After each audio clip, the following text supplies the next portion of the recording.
आज एक बार फिर देश दुनिया से जुड़ी हुई बड़ी खबरों को आपके सामने लेकर आए। आखिरकार भारत देश के कौन कौन से वो एग्जाम है जो कि पोस्टपोन्ड हो रहे हैं और आखिरकार पोस्टपोन्ड क्यों किया जा रहा है, इसकी वजह जानकर आप हैरान हो जाओगे।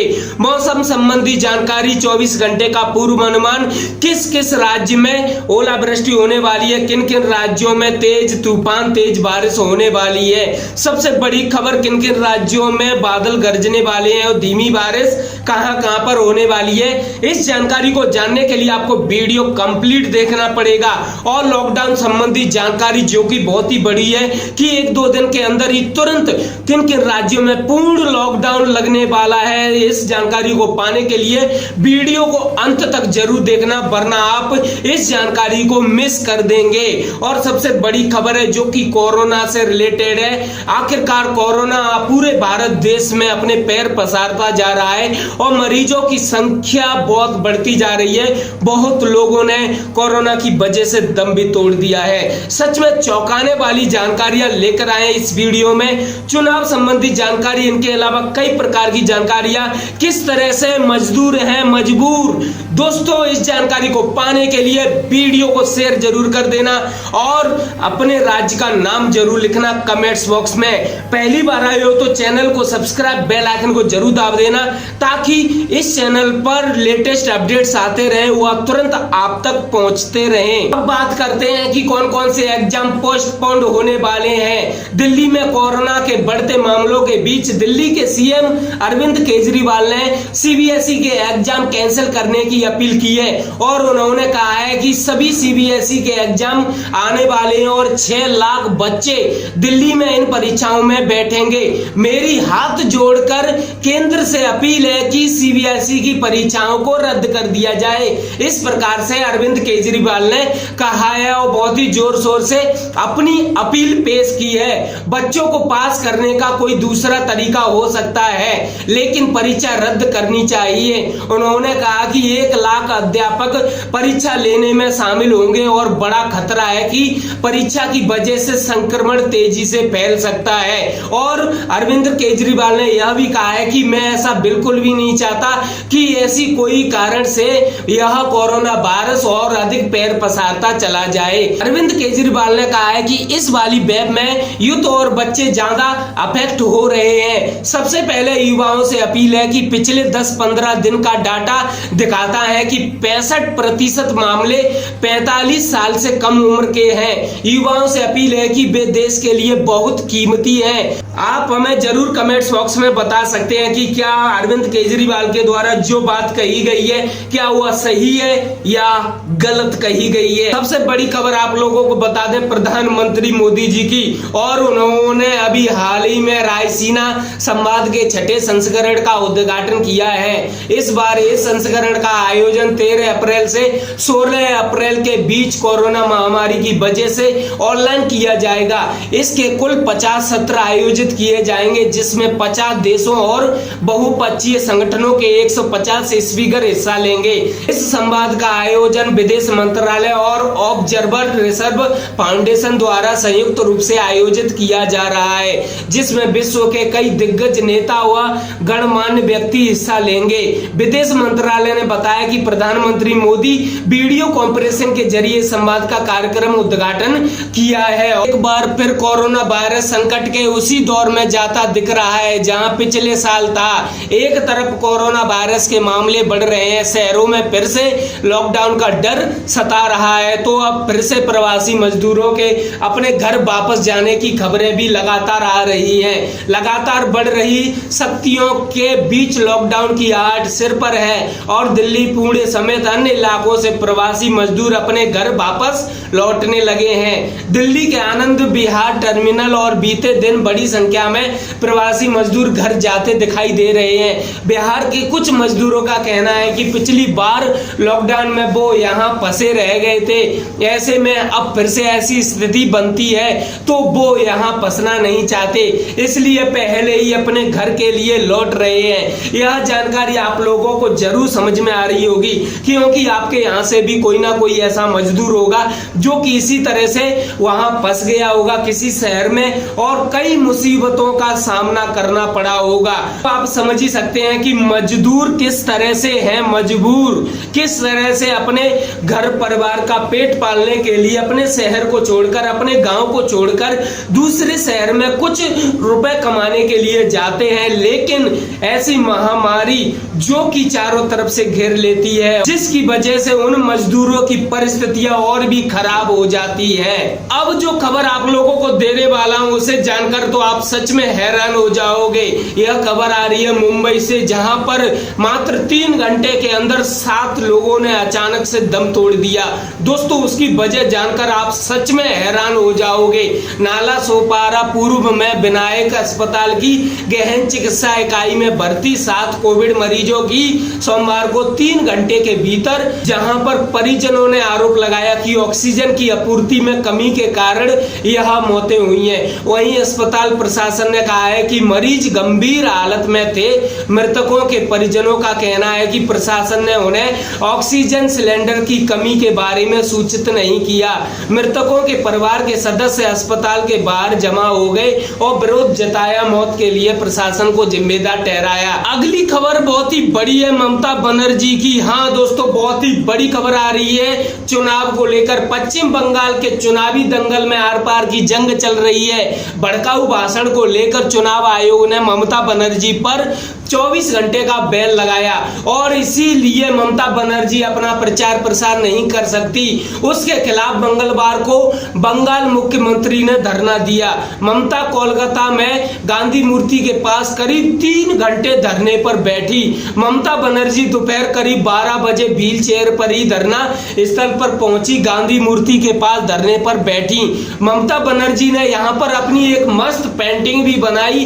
पेंटिंग के बाद ममता बनर्जी ने लोगों को भी इसे दिखाया और उस पेंटिंग को ममता बनर्जी ने जनता को भी दिखाया।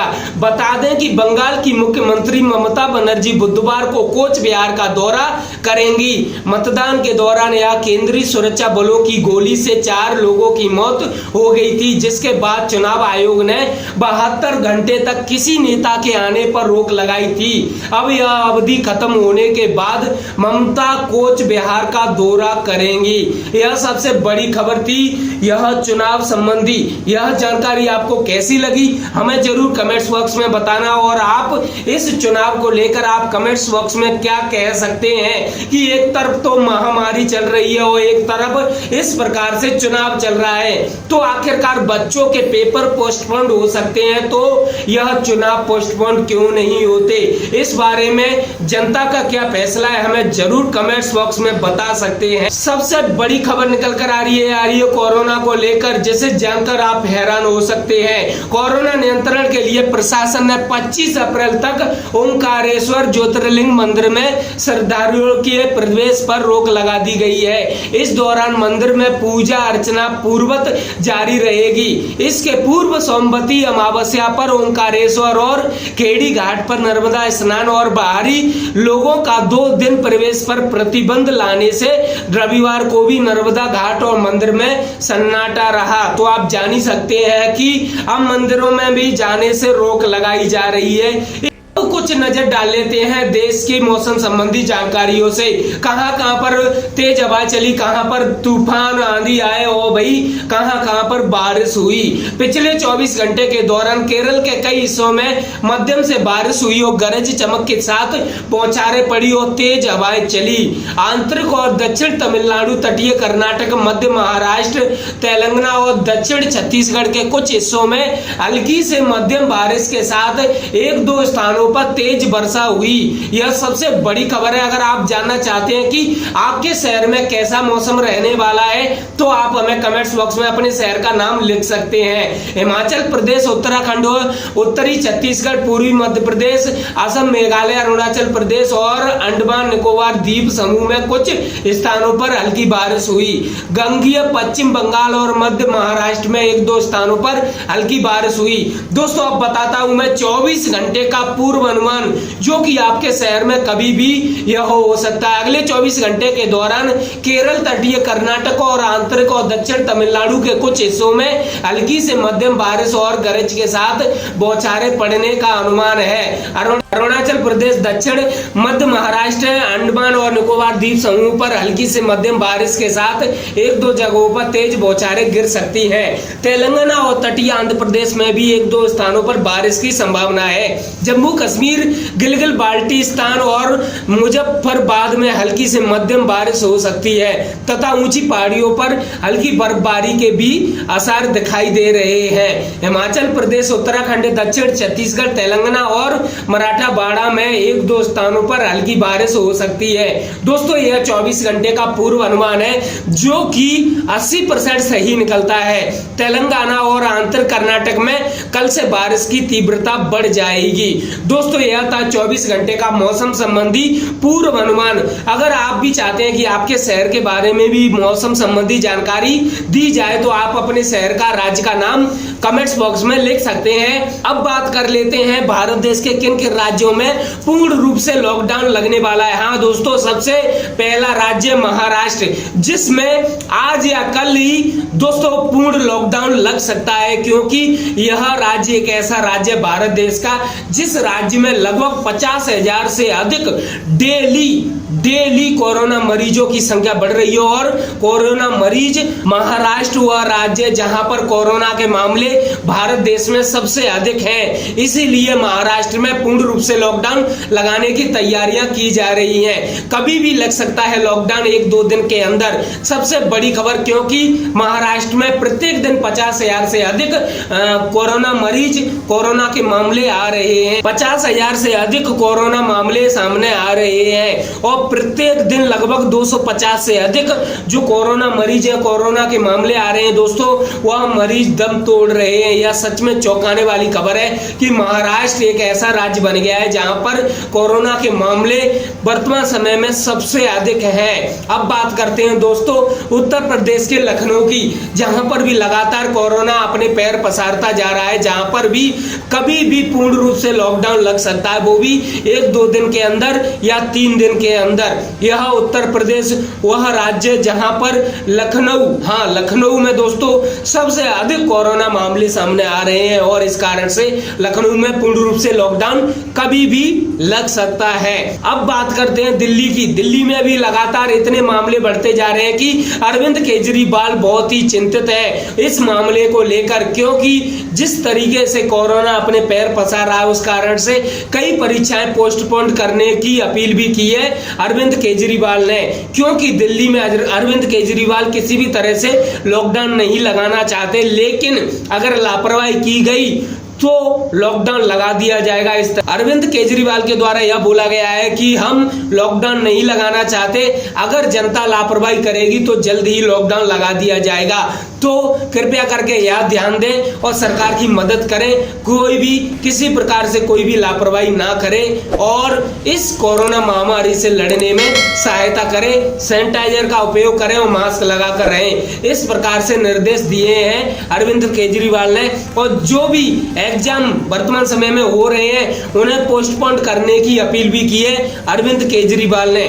हमें आशा है कि हमारे द्वारा दी गई जानकारी, न्यूज आपको जरूर पसंद आई होगी। अगर पसंद आई हो तो वीडियो को लाइक कर देना, वीडियो को अधिक से अधिक शेयर जरूर करना ताकि और भी लोगों को यह न्यूज मिल सके।